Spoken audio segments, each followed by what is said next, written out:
में हम बात करने वाले हैं आज एक ऑर्गेनिक फर्टिलाइज़र के बारे में। ऑर्गेनिक फर्टिलाइज़र जिसको हम जैविक डीएपी भी कह सकते हैं,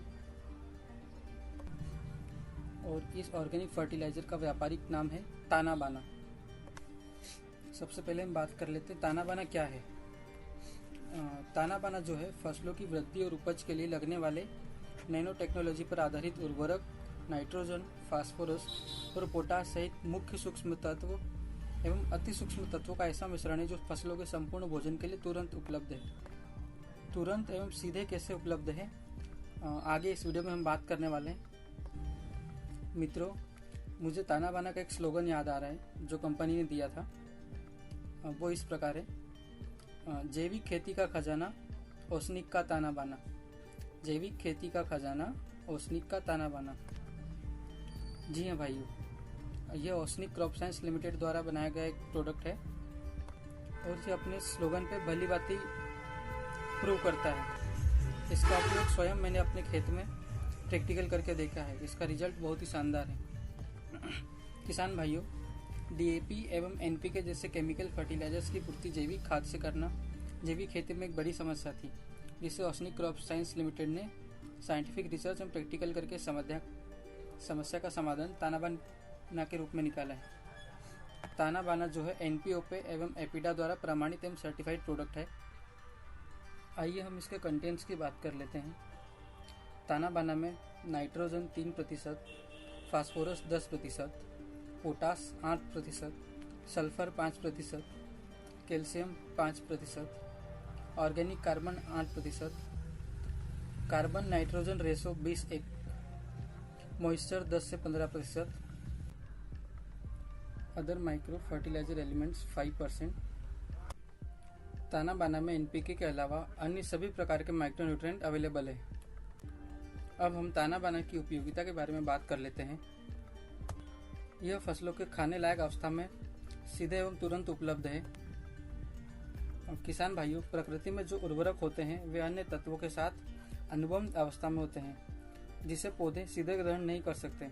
पौधे उसी तत्वों को सीधे ग्रहण कर पाते हैं जो ऑक्सीजन के साथ संगठित रहते हैं, जैसे कि फास्फोरस ऑक्साइड, पोटेशियम ऑक्साइड आदि। ताना बाना में उपलब्ध सभी पोषक तत्व ऑक्सीजन के साथ जुड़े होने से पौधे इसे सीधे ग्रहण कर सकते हैं। ताना बाना फसलों का संपूर्ण भोजन है। ताना बाना में फसलों को लगने वाले सभी पोषक तत्व हैं। मुख्य तत्व जैसे नाइट्रोजन, फास्फोरस, पोटास, सूक्ष्म तत्व जैसे सल्फर, कैल्शियम, मैग्नीशियम और अति सूक्ष्म तत्व जैसे zinc, iron, boron, copper, manganese, molybdenum आदि सभी तत्व पौधों के लिए सीधे उपलब्ध अवस्था में है, मीन्स ऑक्साइड पोजीशन में है। ताना बाना नैनो टेक्नोलॉजी के विज्ञान पर आधारित है। किसान भाइयों, पदार्थ जितना सूक्ष्म होता है उतना ही शक्तिशाली होता है। ताना बाना के सभी उर्वरक जीवाणुओं के मेटाबॉलिज्म की प्रक्रिया से निकले हुए नैनो पार्टिकल की अवस्था में है, अतः यह खाद सामान्य से अधिक शक्तिशाली है। ताना बाना उर्वरक मृदा लिंचिंग की समस्या का समाधान है।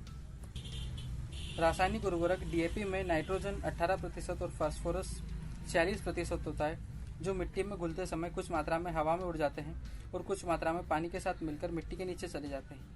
क्योंकि आजकल रासायनिक खेती के दौर में मिट्टी में कार्बनिक तत्व की मात्रा घट गई है, इसलिए ताना बाना में उपलब्ध कार्बन इसके पोषक तत्वों को पकड़कर ह्यूमस का निर्माण करता है, जो मृदा लिंचिंग की समस्या को खत्म करता है। ताना बाना मृदा की संरचना को सुधारता है।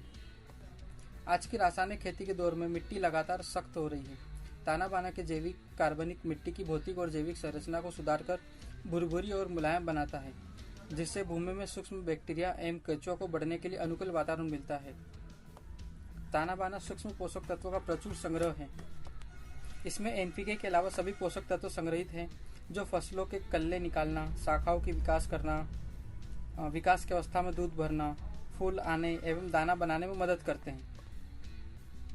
ताना बाना रासायनिक खाद का सशक्त विकल्प है।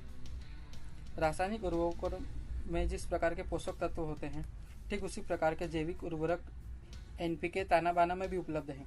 इसके साथ साथ दूसरे सूक्ष्म तत्व भी उपलब्ध हैं, इसलिए इसको किसान भाई सीधे बुआई करते समय डीएपी की तरह इस्तेमाल कर सकते हैं। अगर हम पैकिंग की बात करें तो ताना बाना आपको बाजार में 50 किलोग्राम की पैकिंग में उपलब्ध हो जाता है। उपयोग की मात्रा के बारे में बात करें तो ताना बाना का उपयोग 50 से 100 किलोग्राम की दर से या विभिन्न प्रकार की फसलों में आवश्यकता अनुसार रासायनिक उर्वरक डीएपी की तरह उपयोग कर सकते हैं, जो सभी प्रकार की फसलों, भूमि एवं पर्यावरण के लिए पूर्णतः सुरक्षित है।